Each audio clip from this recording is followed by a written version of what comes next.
네, 안녕하세요. 매일 아침 빠르게 만나는 미국 주식과 테슬라 소식가 트라운 TV입니다. 금주 월요일장은 휴장이었습니다. 마틴 루터킹 데이로서 휴장이었는데요. 그럼에도 불구하고 테슬라는 바쁘게 움직이고 있습니다. 주말 사이 테슬라의 움직임을 보면 테슬라는 이제 이익률 70% 시대 개막을 준비하고 있는 것 같아요.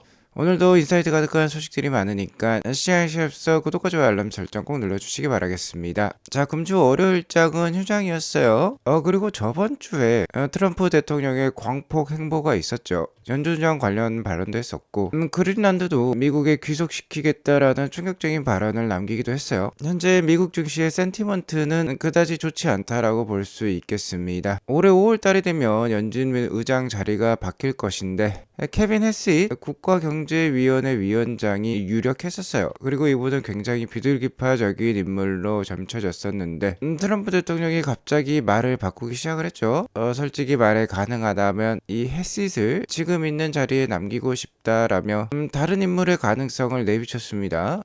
그게 바로 케빈 워시 전 연준 이사라고 볼 수 있겠는데요. 어쨌든 이분이 이 케빈 해시 위원장보다 덜 비둘기파적인 사람, 그러니까 좀 더 매파적인 인물로 손꼽히고 있어요. 자, 여기에 더불어서 다시 한번 트럼프 대통령은 관세 카드를 꺼내들었습니다. 관세를 부과하는 대상국들이 좀 충격적이에요. 8개 이 나토 회원국들을 대상으로 하고 있는데, 자, 모두 미국의 동맹 국가들이라고 볼 수 있겠습니다. 2월 1일부터 10%의 관세, 그리고 6월 1일부터 25%로 인상될 것이라고까지 덧붙이고 있는데요. 트럼프 대통령은 자신의 SS 서비스인 트루스 소셜에 이렇게 장문의 글도 남기기도 했어요. 자, 다시 한번 작년 2월 달이 떠오르는 대목이라고 볼 수 있겠습니다. 트럼프 대통령이 취임하고 2월 달부터 상호 관세가 유명했었죠. 중국에는 100% 추가 관세를 부과하겠다. 우리나라에도 25% 이상의 관세를 부과하겠다. 이런 것들이 나오면서 주가가 이렇게 곤두박질 쳤었습니다.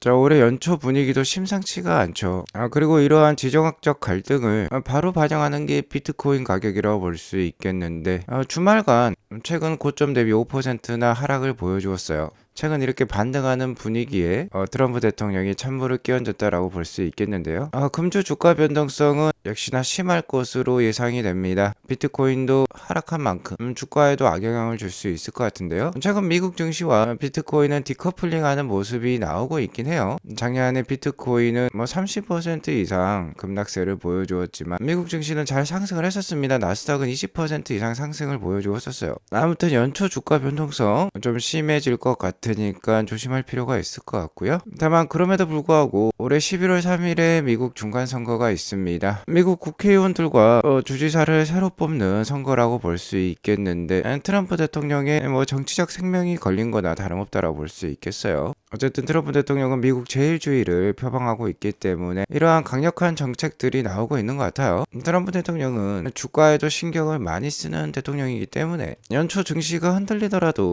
중간선거 즈음에는 지금보다는 주가가 높을 가능성이 높아 보입니다. 자, 그러니까 금주 주가가 흔들린다라고 해서 너무 어려워하실 필요는 없을 것 같아요. 자, 그리고 5월 달이 되면 연준 의장이 바뀔 건데 파월보다는 훨씬 더 비둘기파적인 사람을 앉힐 거예요. 그렇기 때문에 최소 하반기 두 차례의 금리 인하 예상을 해볼 수 있을 것 같습니다. 5월 달 이후 금리 인하 흐름 충분히 발생 가능하다라고 볼 수 있으니까 이 점도 염두를 두면서 편안하게 투자를 이어가시면 될 것 같아요. 테슬라는 12월 22일경에 작년 12월 22일경에 498불이라는 고점을 달성하고 지금 한 달째 하락과 횡보 중에 있습니다. 최근 반등세가 좀 나왔었지만 지금 미국과 EU 간에 나토 간에 지정학적 갈등이 불거지고 있기 때문에 테슬라 역시 시장의 하락과 함께 좀 하락할 수도 있을 것 같아요. 자, 그리고 최근 테슬라 주가의 변동성을 야기한 이유 중에 하나가 FSD 판매 중단 선언도 한 몫을 한 것 같아요. 물론 이는 잘 모르는 사람들이 들으면 주가 하락 요인이지만 테슬라를 오랫동안 봐오신 분들이라면 굉장히 고무적인 소식이라고 볼 수 있겠죠. 말 그대로 FSD 판매를 중단한다라고 하면 테슬라가 테슬라의 주가 가치를 높이고 있는 기술을 포기한다라고 생각해 볼 수도 있겠는데 그건 정말 오산이라고 했죠. 월간 구독 방식으로 바뀌는 것입니다. 즉 구독 경제로 전환한다라는 건 이제 뭐 유튜브 프리미엄이라든지 넷플릭스와 같은 소프트웨어 기반의 수익으로 전환을 한다라는 뜻이 되겠어요. 자, 그리고 테슬라는 주말간에 또 다른 소식을 전달해 주고 있습니다. 자, 그간 미국 시장에 신차 판매를 독려하기 위해서요, FSD 무료 이전 서비스가 진행이 되었었어요. 기존의 구형 모델의 FSD까지 구매하신 고객들이 신차로 전환을 할 때 기존에 쓰던 FSD를 신차로 이전할 수 있는 서비스였는데요. 이 서비스를 올해 3월 31일에 즉 1분기 말에 종료를 할 것을 알리기 시작을 했습니다. 자, 이렇게 그때그때 프로모션성 이벤트로 진행을 했는 무료 이전 서비스였는데요. 이제는 구체적인 종료 날짜를 공개를 해버렸어요. 앞으로는 이 무료 이전 서비스가 없을 거라는 뜻이 되겠죠. 자, 이는 두 가지 뜻을 함축하고 있다라고 볼 수 있겠습니다. 첫 번째는 원래 1분기가 차량 판매량이 조조한 시기예요. 어떻게든 기존 테슬라 고객들까지 끌어들여서 최대한 신차를 판매를 해보려고 하는 정책이라고 볼 수 있겠고요.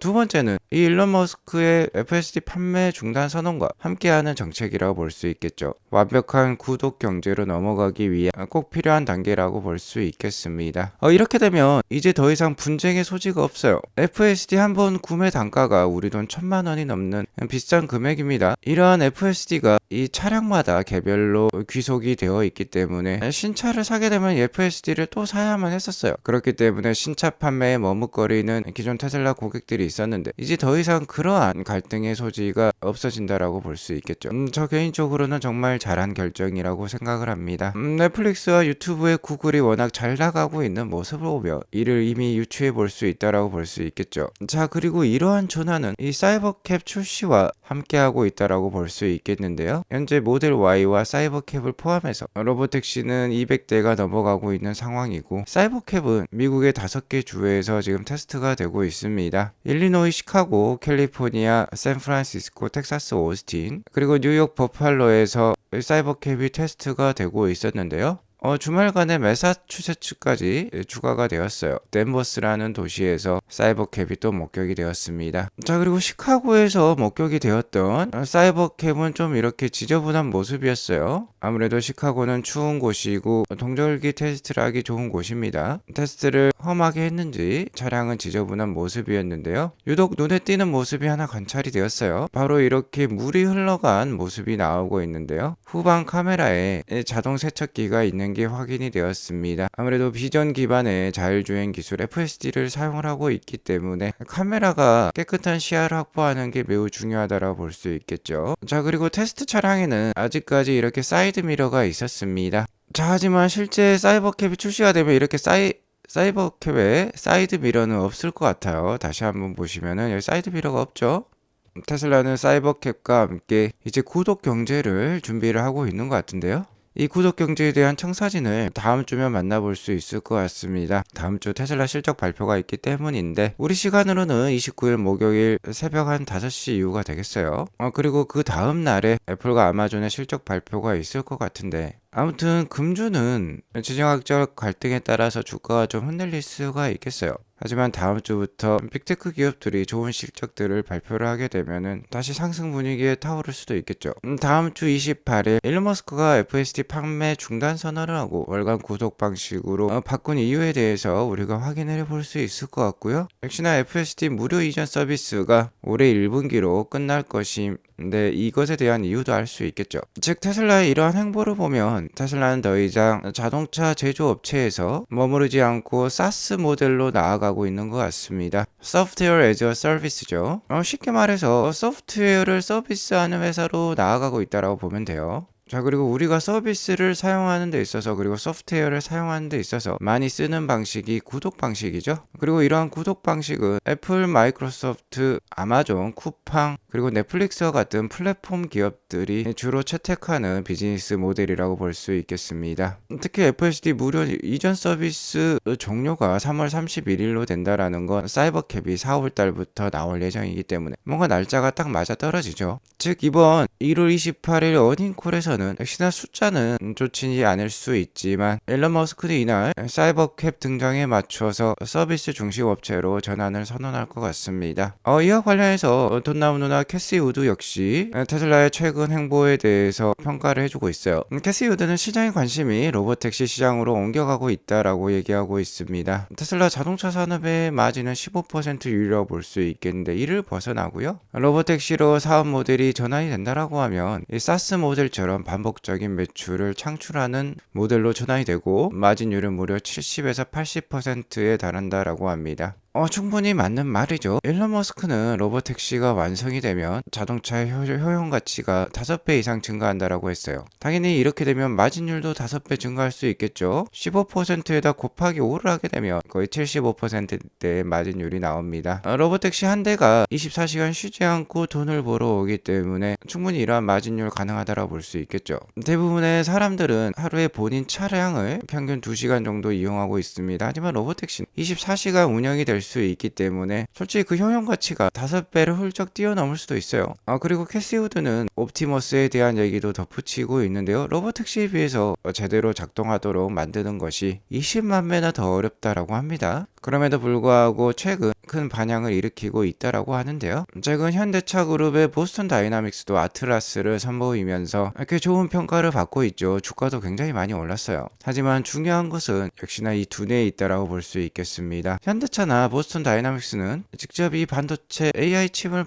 만들어내지 못해요. 엔비디아에 의존을 하고 있다라고 볼 수 있겠는데 테슬라는 다릅니다. 테슬라는 자체적으로 지금 칩을 만들어내고 있어요. 현재는 AI4 칩이 자율주행 기술을 이끌고 있지만 AI5 칩도 그 설계가 거의 완료되었다라고 합니다. 자, 그리고 AI5 칩이 끝나면 AI6 칩이 나오고 그 다음은 AI7, 8, 9으로 이어질 건데요. 이 칩 설계 주기가 9개월이라고 해요. AI5 칩의 설계가 끝나면 바로 AI6 칩으로 넘어가겠죠. 이 사이 간격, 개발 간격이 9개월이라는 뜻이 되겠습니다.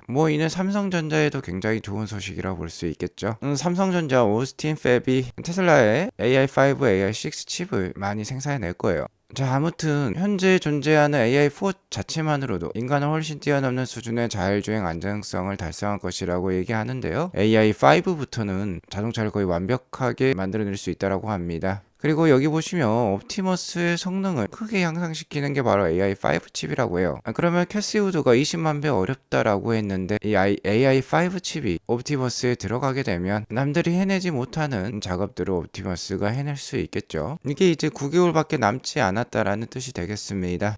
자, 아무튼 테슬라는 올해 기업 체질이 바뀌는 해라고 볼 수 있어요. 하드웨어 중심의 회사에서 벗어나 넷플릭스, 마이크로소프트, 그리고 어도비 세일즈포스와 같이 이제 사스 기반의 회사로 변화하게 됩니다. 자, 그렇게 되면 이렇게 들쭉날쭉한 실적이 아니라요, 꾸준히 우상향하는 실적 우리가 테슬라로부터 만나볼 수 있을 것 같아요. 오늘 이것으로 방송을 마치겠고요. 오늘 방송이 도움이 되었으면 구독과 좋아요 알람 설정 꼭 눌러주시기 바라겠습니다. 행복한 하루 보내시기 바라겠습니다. 감사합니다.